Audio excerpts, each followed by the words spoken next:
When a narcissist walks away, it may look like the end, but in reality, it's just the beginning of a new phase in their manipulation.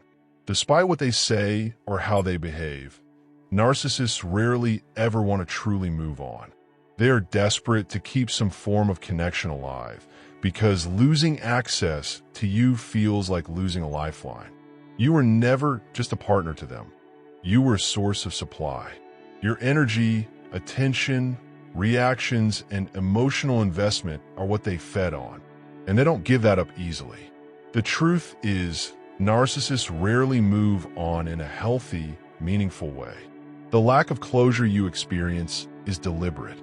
They want you to feel unbalanced, confused, desperate for answers. That desperation is their power over you.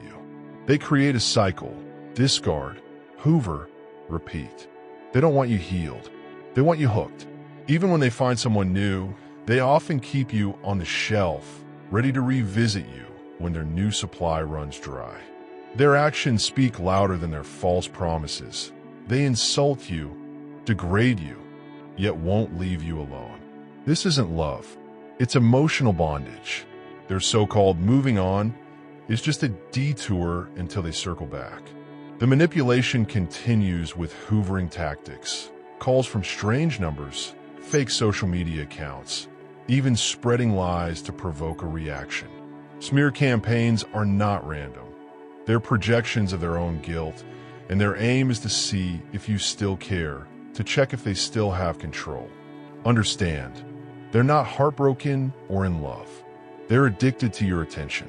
They thrive on emotional responses, whether it's anger, sadness, or confusion. They want you to doubt yourself, to stay stuck in the trauma bond they engineered.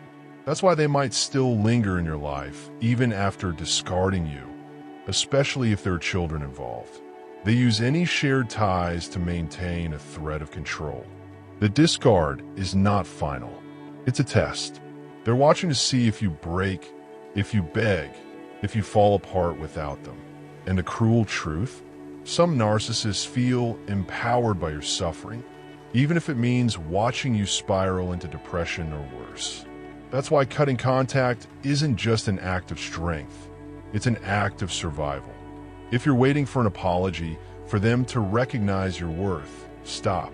You're not going to get it. They don't regret leaving. They regret losing control.